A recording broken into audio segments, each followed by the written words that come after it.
Greetings YouTube and welcome to the Blue Corner into a Yu-Gi-Oh! Deck profile and report on what I played at Regionals this past weekend, which it was, as you can tell by the mat, Voiceless Voice. Although not pure Voiceless like I had done in the last profile, I played something a bit different because I had access to certain cards and, well, how'd it go?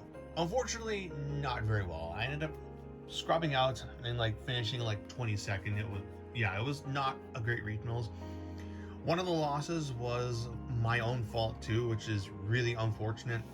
And another loss was probably just due to an error in deck building, which you'll probably see as we go in. But yeah, I ended up playing Voiceless because I figured this would be one last hurrah with the deck before I shelve it. As in 2025, there's a couple of more decks I want to play instead now. Mermail, Ryzeal, Mitsurugi, and I'm pretty convinced we're going to be getting Necros in the June set. We'll probably be getting another Terminal Revenge, and I actually do want to see if I can do something with the new Necros stuff, because TCG might be able to do what OCG can't. But anyway, so yeah, I played Voiceless at this regional. I was not the only person on Voiceless actually. There was 4, maybe even 5 of us. There was about as many Voiceless players as there was Malice players, because the majority of the players at this regionals were on Ryzeal. It was pretty much 40 to 50% of the room was on the deck, and a good chunk of them were on the Fiendsmith version of the deck too. So that is definitely a matchup I will have to get more. Well, I will be learning that matchup more frequently, because I expect a good amount of the Ryzeal players that are going to be at my locals to be on Fiendsmith Ryzeal. So yeah, one of my friends was actually playing Voiceless, and he played the pure Nedier version, similar to what I posted a profile of not that long ago, and he ended up getting first with a 5-1 record. So congrats to Matt, or Joey the Flame. And yeah, let's just get into it. So for the Voices package, I played 3 copies of Low, 3 copies of Sapphireau, 1 Old Man, 2 Skull Guardian, and 1 sauravis for the monsters. So you're immediately going to go, what the hell, at this lineup, because I'm not playing Diviner. And yeah, the reason why is I decided to play a different engine in this deck that uses the normal summon. And so I ended up having too many normal summons, and something had to get cut. And the one I decided to cut was Diviner, because while going first, Diviner does much. Going second is a lot harder to resolve Diviner into a board, so I decided to cut it instead and see how the supplementary engine I'm playing instead would work without Diviner. And the result is, I had games where I really could have used the Diviner, because what happened a lot of the time was I had to have Skull Guardian resolve the search low, so then I could get to Barrier Blessing or what have you, and the Skull Guardian getting ashed really hurt, whereas if I had that and also drawn a Diviner, I could have at least been able to play. I legitimately also lost probably 2 rounds because I bricked. I just saw nothing aside from non-engine or a barrier, and maybe seeing the extra 3 copies of Low might have been able to fix that. But that's why we do these things. We play them out, and we learn from our mistakes. So there's that. Now, as far as the rest of the engine goes, this ratio for ritual monsters was fine. Well, this sauravis is fantastic in the format. Going second, it's not so great. So I went with the logic of I can always fetch it either through Skull Guardian or Sapphireau if I need it, or I can have Skull Guardian or the trap get to the Old Man, which gets to this. And the Old Man overperformed. Holy shit, this card was fantastic. I was either summoning it off the trap or using it to shuffle back and put itself out, recycling my power spells. Yeah, no, this card is fantastic, and if anyone ever tells you that it is the worst card in the deck, they are fucking wrong. You know what I bricked on more often than not this past weekend? It was not the Old Man. Yes, I did open it a couple times, but nowhere near as much as I opened the Ritual spell. at least with this, I was still able to do something. I ended up having to tribute it once for the ritual spell, or for Saphira. So, Old Man was fine. Don't let anyone gaslight you into thinking it was not great. And I also played 3 Saphira because of the additional engine providing me with fodder.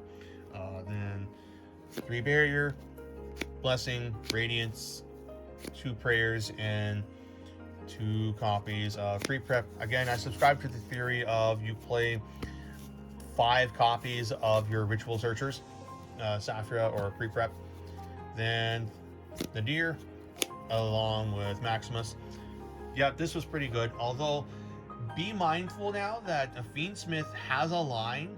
Rather, if you're faced against Fiendsmith and you Maximus them, your Maximus is most likely going to die, or something else that you summon was most likely going to die, because when you use Maximus on them, they'll just send Desiree as well as a Light Fiend, and then the Desiree can shuffle back the Light Fiend to pop a card you control.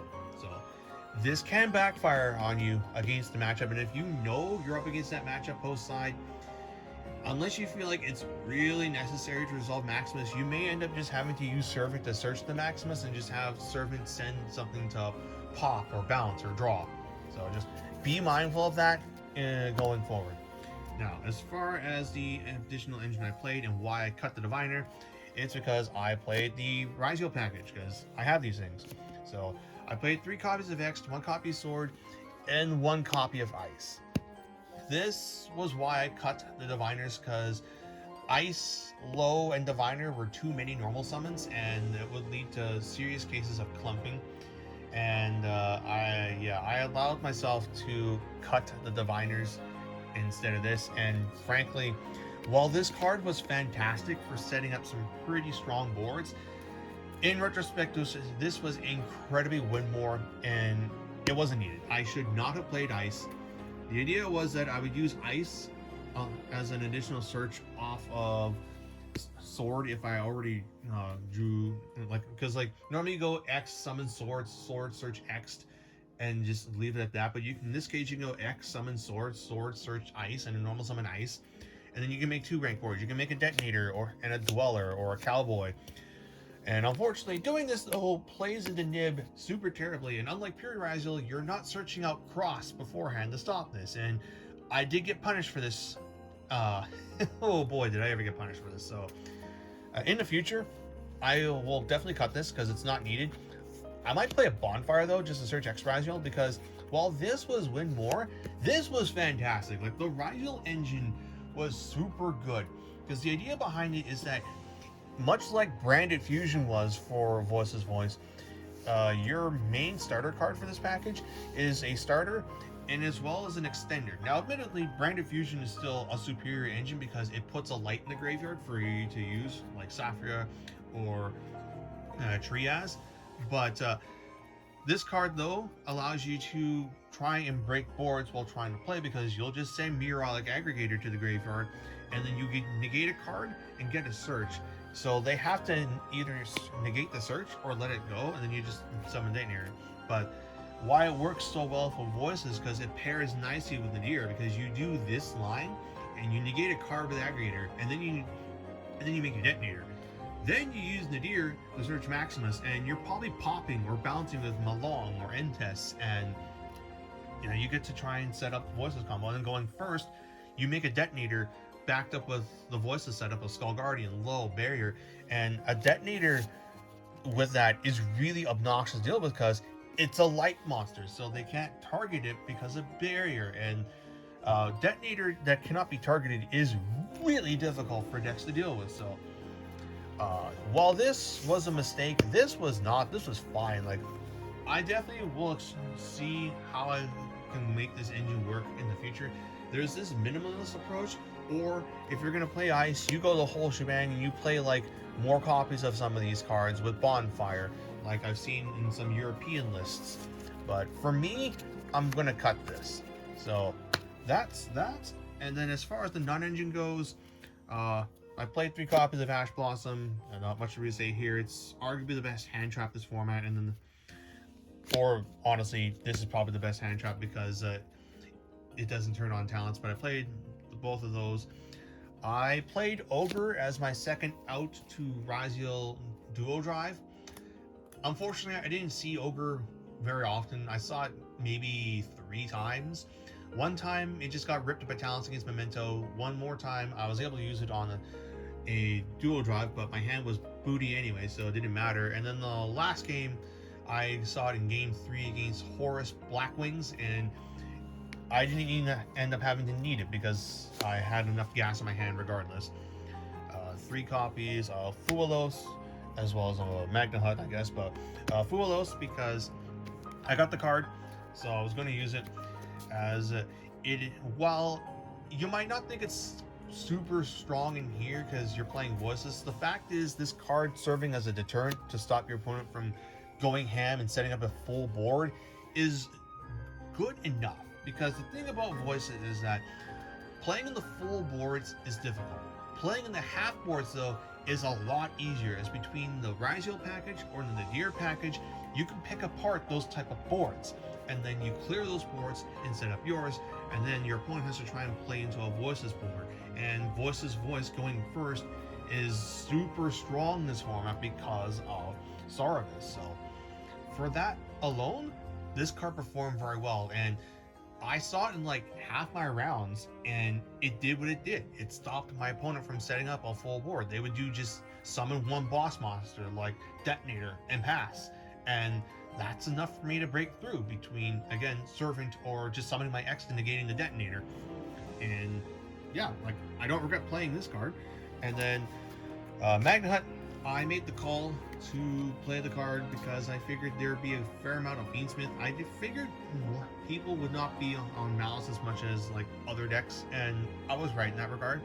And seeing as I played 2 Ryzeal Fiendsmith and a Blackwing deck, mind you, it's Saskatchewan regionals. There's always a fair amount of rogue, but there's a lot of decks here that this is good against. So I think I'll keep meaning it in the future. I might even put a Druid Worm in. 3 Nib. I played this over Vader, like one of my friends was doing. Yeah, it's Nib. I got Nib off a couple times, sucked up the token, or I attributed it for my ritual summons. Not much to say here. And then I played 1 talent because I am siding the thrust. That being said, though, I don't think playing more than 1 is terrible, because like I mentioned before, against Fiendsmith, if you do the Nadir line in the Maximus, they're going to pop the Maximus, but that's them activating a monster card. So if you open Nadir and Talents against Fiendsmith, you can actually big brain them into turning on your Talents, and then look at your hand, rip something, draw. So I think maybe I'll go to 2 more, to at least a second copy in the main. We'll see. Anytime I play Talents and multiples, though, I swear to God, I always open 2. I know that's like a wrong way of thinking it, but it's just how it's been. Anyway, moving on to the extra deck. So we'll just get right into like one of the reasons to play this package, which is the rank 4. So I played 1 Detonator. Might have been able to play 2, because like I didn't need all of these. So I played Detonator, Dweller, Exciton, Gaga Cowboy. And the Exciton was the least useful of the bunch. I understand why you would play it, because if you open only Ryzeal line and it's a full board, that's when you would most likely Exciton their board away. But because I never only just opened Ryzeal, like most of my hands were Ryzeal package as well as Voiceless package, I don't know, I probably could have cut this and played either another Nadir or Maximus target, or maybe a different rank 4 choice. I played Cowboy, so I would have a time win con, and I did go into time twice. Unfortunately, both times I went into time, I wasn't able to get to this thing, so that was unfortunate. Dweller for decks on the Fiendsmith engine, as if you make Dweller post side afterwards, it at least cuts them off from being able to do that, and you can at least use the rest of your deck to try and stop whatever else they're doing. And yeah, Dweller helped me win games, go figure. I also played against Memento, and this is fantastic against that. I figured I'd play some amount of decks where Dweller is just solos like Mermail, and therefore that was my second rank 4 choice. And Detonator, card as a house. Like, this card is just stupid good, and being able to back it up with Voiceless Voice protection was super strong. This card was great. Then moving on to Nadir in Slayer Targets Aggregator. This is also part of the Ryzeal line. Arclight, Entis, Garura, Verjeet, and Malong. I used all these at least once. Not much to say here. And then for the Voiceless Voice extra deck, I had the Almirage and the Gardener line. This did come up a couple times. And Anima, this come up a couple times. SP also, and Dynamondo also. Like, these are great. You will use these to break boards, and then the other two you will do when going first. Not much to really say here. They were all very useful.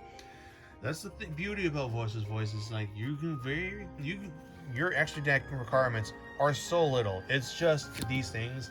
And frankly, I kind of want to put in the Light Charmer in here, because between the Ryzeal package as well as the Fiendsmith engine, that card gets mileage now. And especially in this version of the deck, I can go into Lina and then have the Lina summon back their Ext and search my sword. And you know what? That's pretty good, I hear. And then moving on to the side deck. So because this is Voiceless, I decided to side deck Ultimate Slayer. Not much to really say here. Slayer is a fantastic card. I don't know if I would do 3 in the future though, because I had some issues of like clumping, and I think I might play 1 and play 2 other cards in the side because I am on the Thrust package. Speaking of Thrust targets, Feather Duster, back row decks are still scary, and I figured I would go up against a couple of them, and go figure. We had Runic Stun, and we had Labyrinth, so also like the back row that Ryzeal and Mouse play is pretty fucking scary, so I would indeed bring this in for that. And Dimensional Barrier, Sanctum, and the 3 thrusts. And then for my flex spot, I played Solemns to stop board breakers. Didn't see it. And then 3 copies of Lancia for the Malice matchup. So while Malice is less prominent than Ryzeal, it's also much harder to beat than Ryzeal. And that's it for the deck list itself. Just a quick recap of how the regionals went. It was, I don't know if I already mentioned it, but it was about 60 plus people. We were 1 person shy of having 7 rounds actually. So it was 6 rounds of Swiss. Top 8 gets the invites and what have you. And let's see, round 1 I got paired against Runic Stun. I won that one.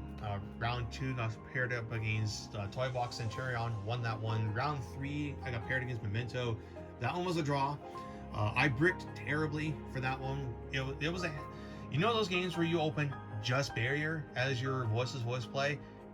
Yeah, that sucked. So for that one I went the line of Barrier, search low, get Blessing, make the secure Gardener line, and then add back the low, because I figure while it is not fantastic, if I at least top deck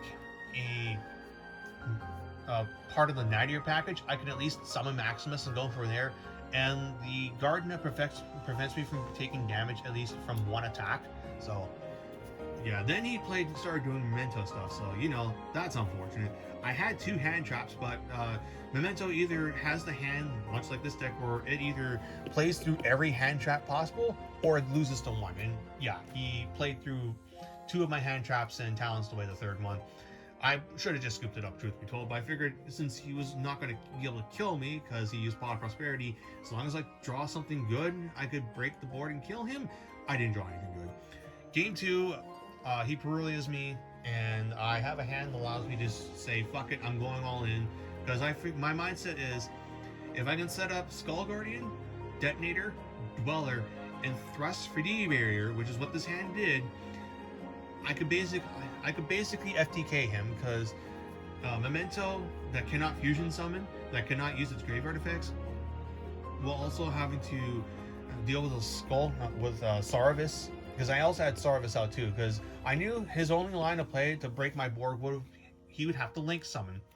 So if I negate a key linked summon like an SP, then he loses. And so I gave him like 5 cards, but it wasn't enough. Like, he couldn't break my board because it basically got to a point where he had to thrust for talents to try and take in order to like go through my board, but I held the Skull Guardian negate for specifically that, as Detonator, Dweller, and a sauravis was enough to just stop him from breaking my board. And then game 3, I have a Fuelos, and it keeps him from like setting up super big, but unfortunately, the way he ended his board was such that he had, because I opened with Slayer, but he had nothing for me to Slayer, because Memento will just, it summons its stuff, but then it yeets it away so they can summon it back on my turn. So the Slayer was eventually going to be live, but it wasn't live immediately. Moot point, time got called, and I had sided out my Ice Ryzeal because post side, I figure I'm not going to be able to resolve this thing. And then go figure, I opened X'd that game, so it's like, ugh. I could have, if I didn't side out the Ice Ryzeal, I would have won in time. But that's what I get for like not like knowing the momentum matchup well enough. Like if I scooped that game 1 a lot quicker, it would have been a different story. The next round is up against Fiendsmith Ryzeal, and game 1 I Fuelos him, so he passes on a half board. I clear it and win. Game 2, I can't clear his board and I lose. Game 3, I brick in the worst way possible, just all hand traps in a Magnum Hut, and yeah, it's unfortunate. Like he starts doing stuff. I am eventually able to like stay into it because I have like a Magna Hut, and then I top deck Nadir and try and go from there. Unfortunately, he's got Ash Blossom for my Skull Guardian, and I made the mistake of not having Maximus pop a nib token that I gave him, and because of that, I lose in time because he's able to just swing at me. Because if I had popped the nib token and swung and dealt damage, I would have had the life lead, because my board setup was a way where I was able to end on Almirage, because what I had to do is I had to normal summon a hand trap and go into Almirage and to secure Gardna so that I would not take damage. And the guy had never really seen this line before, so when he summoned Detonator, he swung Detonator into me first, so I take no damage from that. So then he swung Fiendsmith Engraver into Maximus to deal 300 damage, and then time was called. So if I had played that one differently, I would have won that match. And I think that would have been the difference between getting the invite and not. And then the round after that was another Ryzeal Fiendsmith. I get nibbed, but still win. And then, yeah, I get nibbed. It was weird, because, like, in trying to break his board, I got nibbed, but I still was able to OTK him. It was funny. Game 2, just the Fiendsmith line. I don't, my hand is such where, like, I could play, or rather, I had a line, but he hand trapped me to hell, so I wasn't able to play. It just, that's Yu-Gi-Oh! And then game 3, I bricked, or did I brick? I pseudo bricked, like I drew unfortunate. My hand was such where it's the Voiceless Voice classic of you either draw into a hand where you play through multiple hand traps or one hand trap, it hurts. And an Ash Blossom on my Saphira just set my turn back so badly, and I think I ended up having to ritual summon sauravis in defense, and then that was pretty much the extent of that. And then I top deck Blessing, and just, it was a game where I flailed uselessly, and then eventually he just started like resolving full stuff, and I lost. Like, it was really unfortunate. And then the last round after that was up against Horus Blackwing. I won the die roll for that one. By the way, I only won 2 out of 6 die rolls, so the fact that I was able to put up this kind of record was not bad, considering it was voiceless. Shows you just how well the Ryzeal stuff did. And then, anyway, so this last round was against Horus Blackwing. I went the die roll, go first, setup, and well, it's a deck like Blackwing can only deal with the interrupts so much.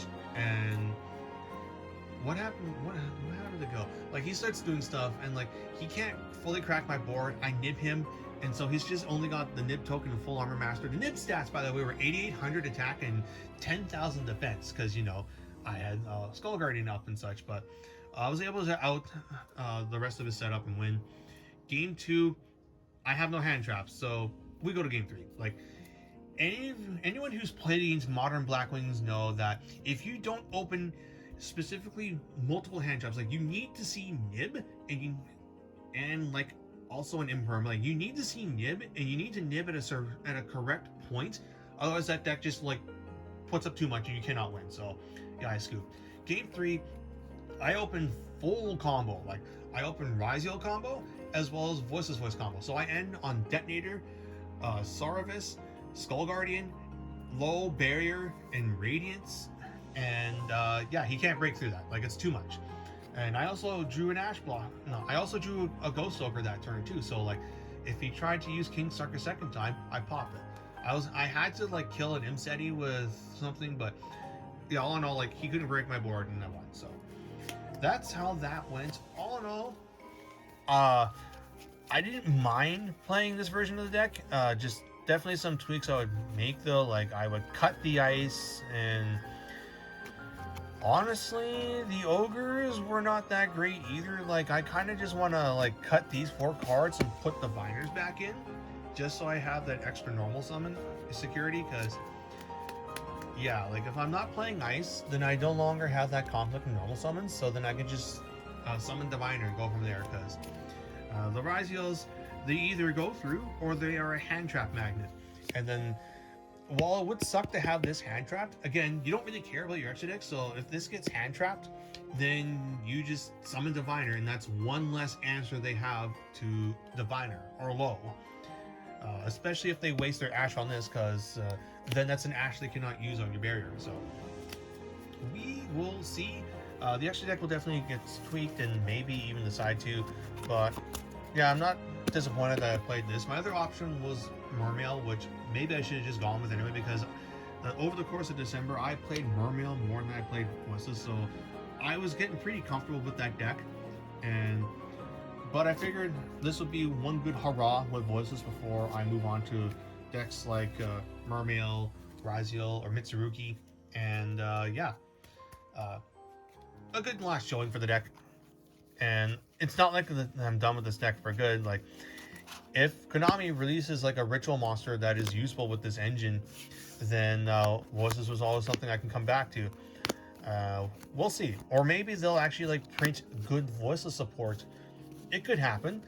Surely the card that we got out of Infinite Forbidden will not be where this deck ends, right? Right?